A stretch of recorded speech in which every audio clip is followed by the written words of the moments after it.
Salmo. Nós vamos ler até o versículo 6, até o verso 6. Diz assim, irmãos, a palavra do Senhor: Bem-aventurado o homem que não anda no conselho dos ímpios, e nem se detém no caminho dos pecadores, nem se assenta na roda dos escarnecedores.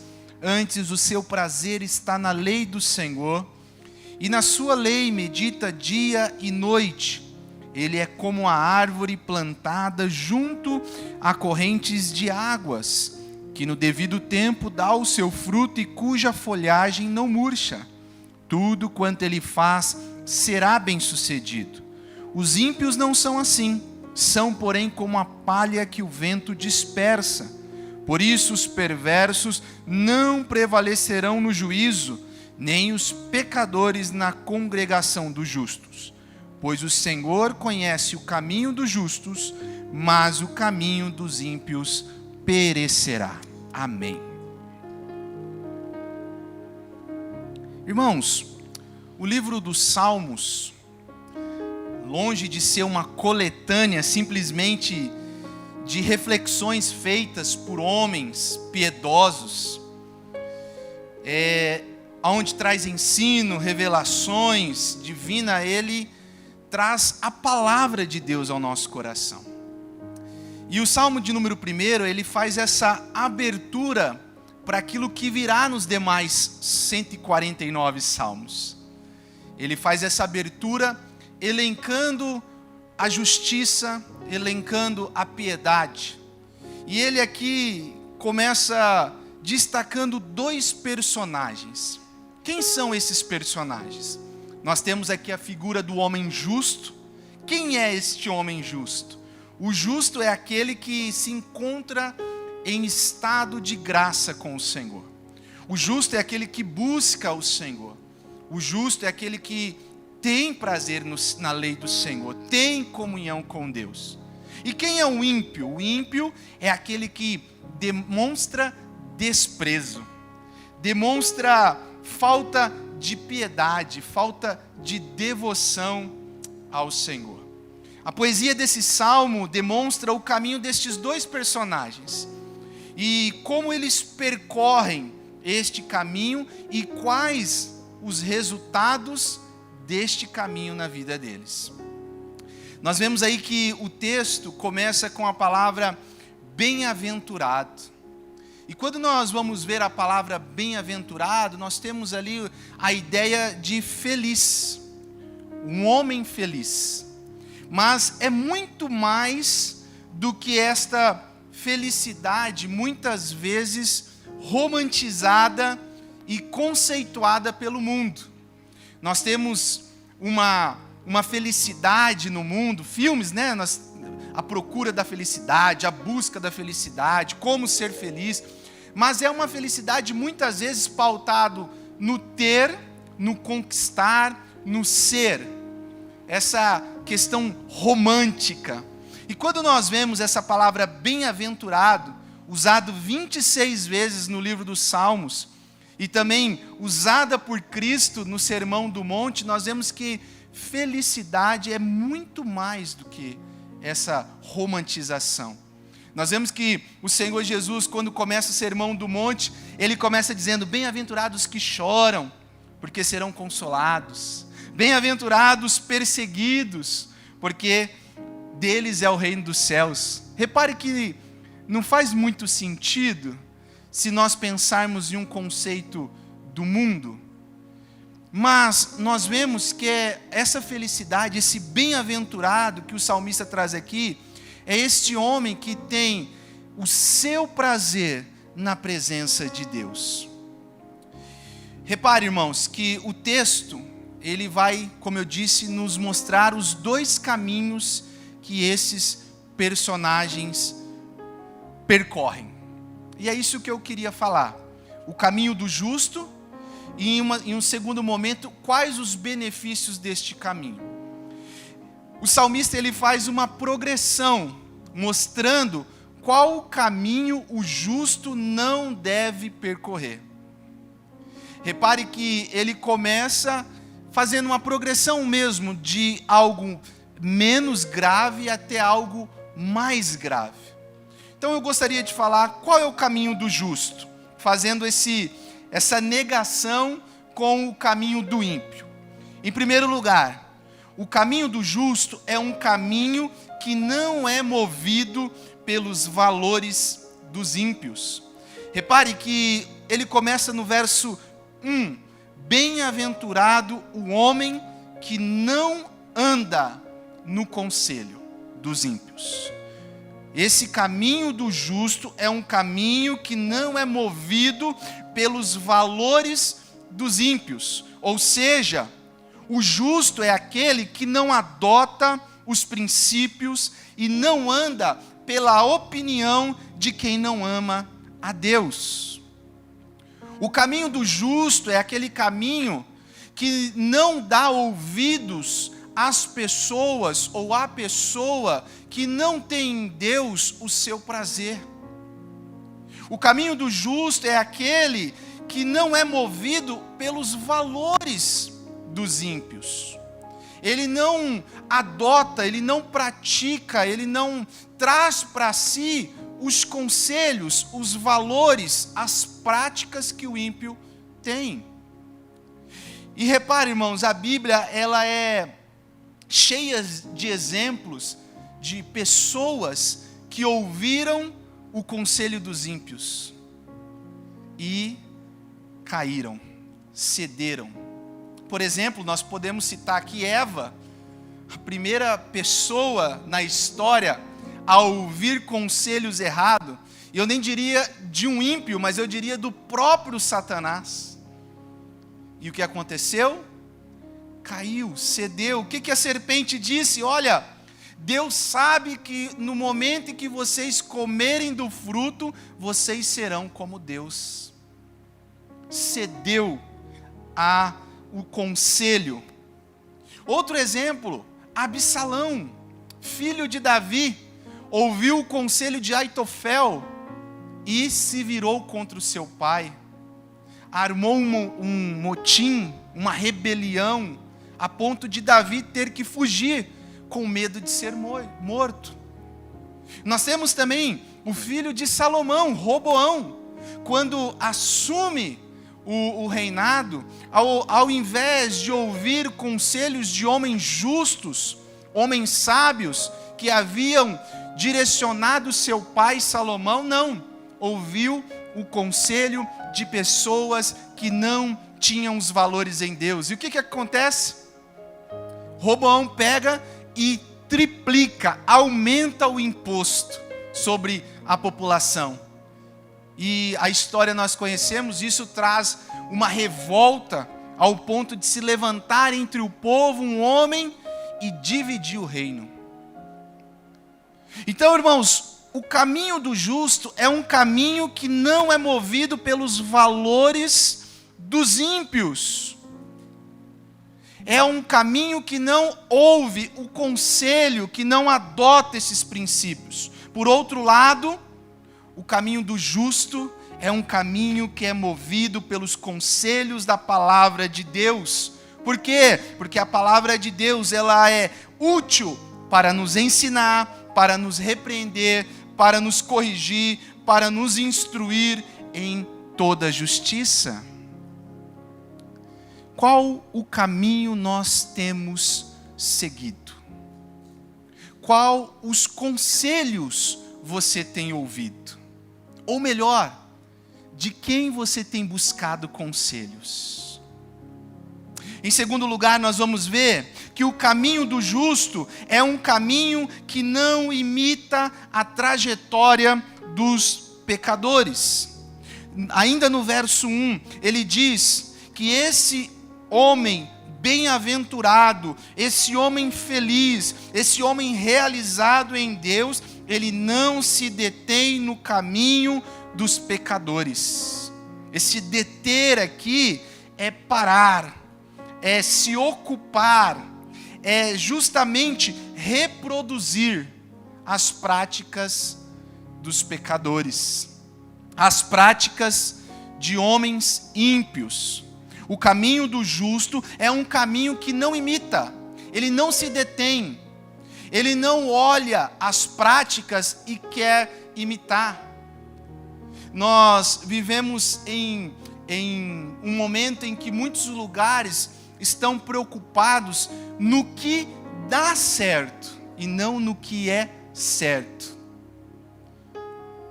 Isso está dando certo? Tá dando público? Está dando audiência? Então vamos fazer.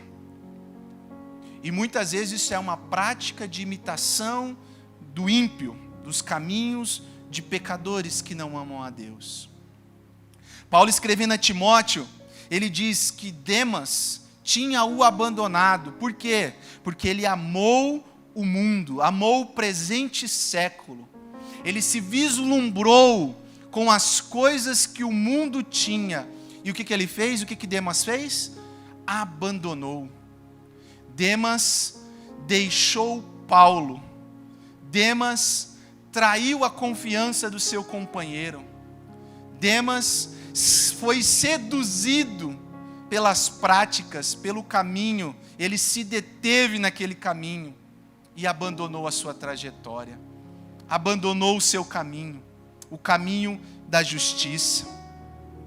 A pergunta que nós devemos pensar, irmãos, nesse começo de ano, eu refletindo um pouquinho sobre esse salmo, sobre essa trajetória,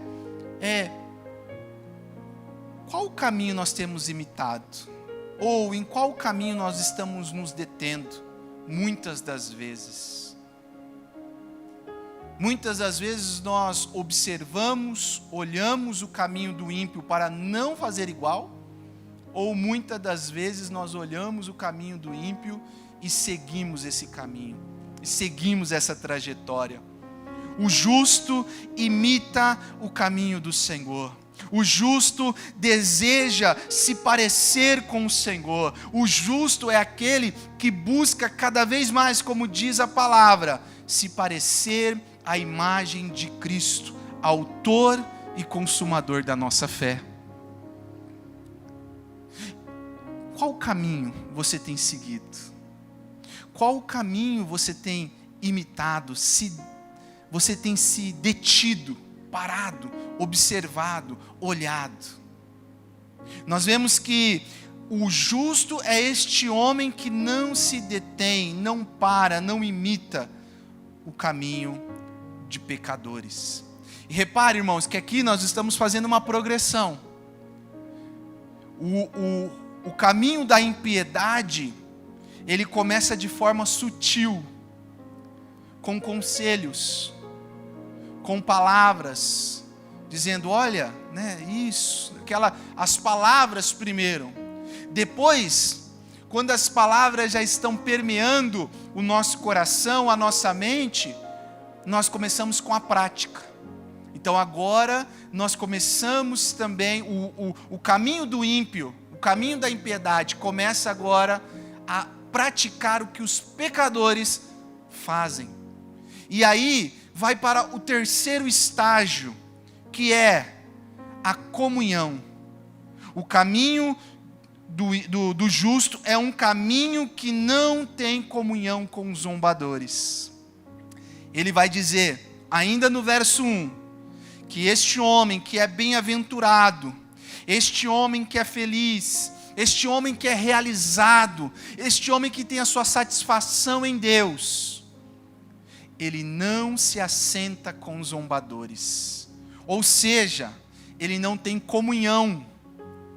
Ele não se assenta para ter comunhão, para zombar, para estar junto com aqueles que não amam a Deus.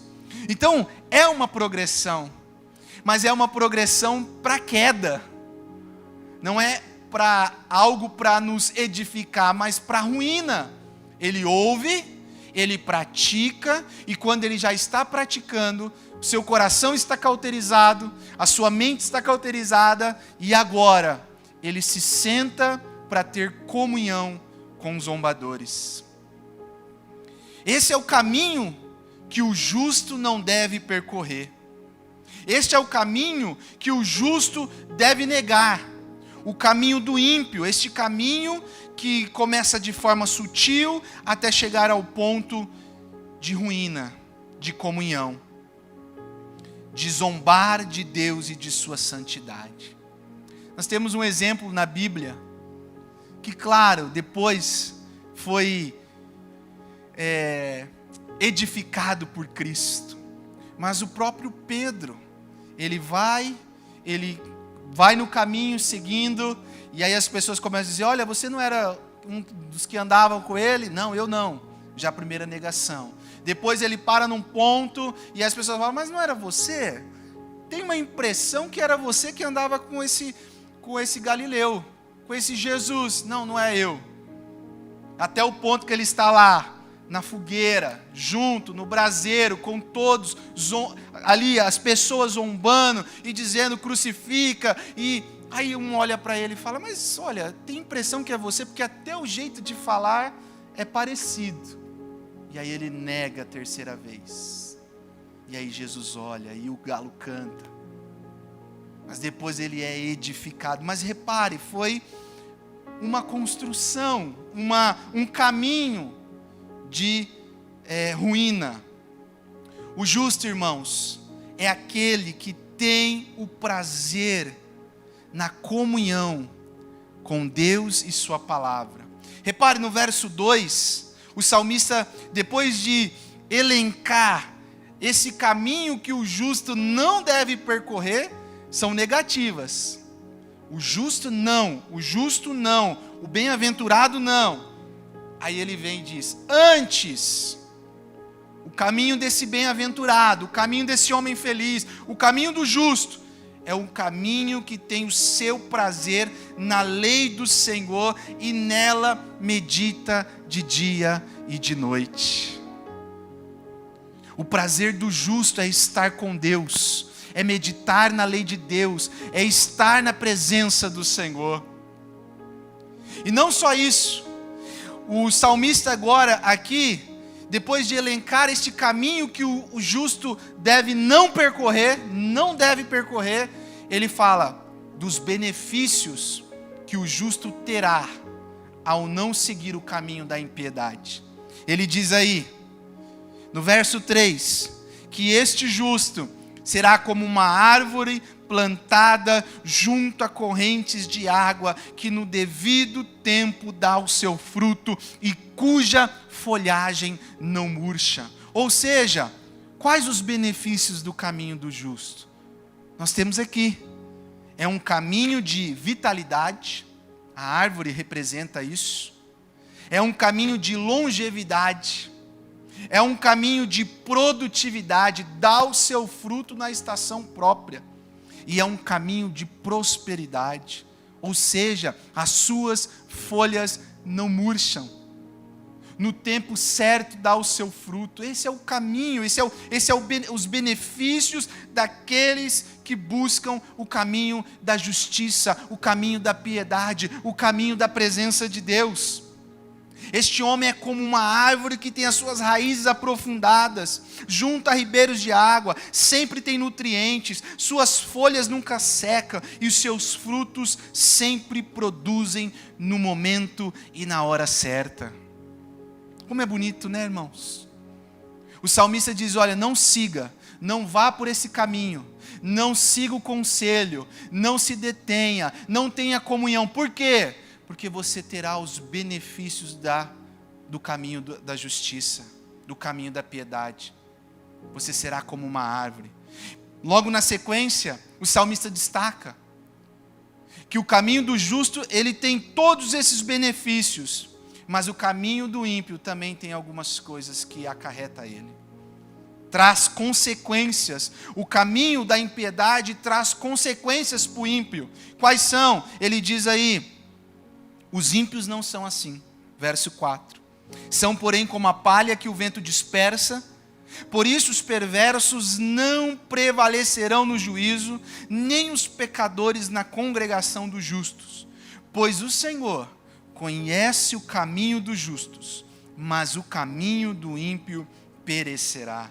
Ou seja, o caminho, qual é as consequências? Agora não é mais benefício. Agora é as consequências do caminho da impiedade. É um caminho que conduz à morte. O ímpio é como a palha, não tem raiz, não tem estrutura. é leve, não é constante. O vento o dispersa. É um caminho de fracasso que leva à morte. Jeremias, no capítulo 17, ele ilustra muito bem. Acredito que ele extrai este salmo, porque ele fala justamente isso no capítulo 17, versos 5 a 8.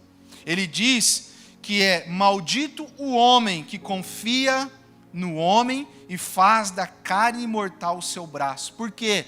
Ele é como um arbusto no deserto. Morre, perece, não tem vida.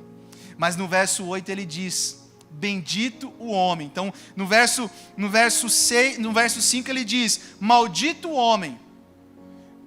No verso 7, ele diz: bendito o homem.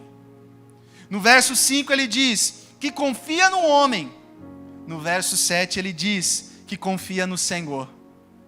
No verso 5 ele diz que faz do seu braço a sua força, a sua esperança. Eu posso, eu vou, eu consigo. Mas no verso 7 ele diz: o homem que é bendito, o homem que é bem-aventurado, que confia no Senhor, faz do Senhor a sua esperança.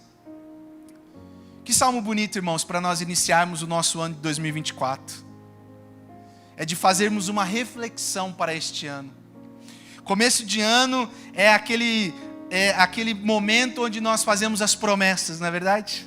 Escrevemos, o que eu quero para esse ano? Não sei se vocês têm esse costume, mas muitas vezes, esse ano eu quero fazer tal coisa, quero estudar mais, quero ler a Bíblia.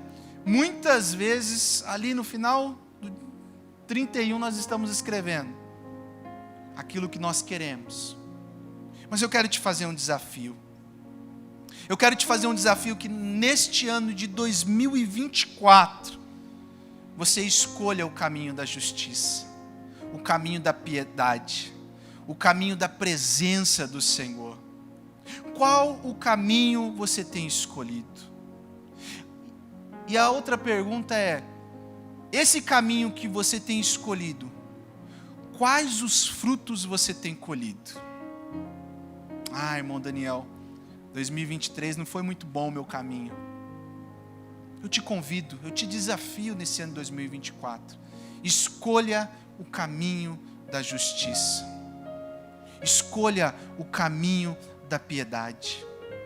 Escolha estar com Cristo. Como diz a palavra do Senhor, Colossenses 3,16: habite ricamente em vocês a palavra de Cristo. Ensinem, aconselhem-se uns aos outros com toda a sabedoria. Cantem salmos, hinos, cânticos espirituais com toda a gratidão a Deus em seu coração. Escolha em 2024 estar com Deus, buscar a Deus. Quantos têm desistido? Quantos têm parado? Quantos têm abandonado, como Paulo disse? Como Demas, tem pensado, não é para mim, já tentei demais. Eu te desafio a ser como esse homem bem-aventurado, esse homem feliz, que tem a sua esperança no Senhor, que se volta ao Senhor, a buscar a Deus, a buscar a presença de Deus. Amém, meus irmãos? Que Deus possa nos ajudar, que nesse ano de 2024, nós possamos percorrer este caminho. Qual é o caminho do justo? O caminho do justo é um caminho que não é movido pelos valores dos ímpios. O caminho do justo é um caminho que não imita a trajetória dos pecadores. O caminho do justo é um caminho que não tem comunhão com os zombadores. Deixa eu só fazer um ponto aqui. Não quero dizer que você não pode andar com pessoas que não são da igreja, tá? Muitas vezes as pessoas pegam esse versículo isolado aqui e falam, olha, não é para você ter comunhão com pessoas que não é da igreja. Não é isso. Tenha, no sentido de ser sal e luz na vida deles.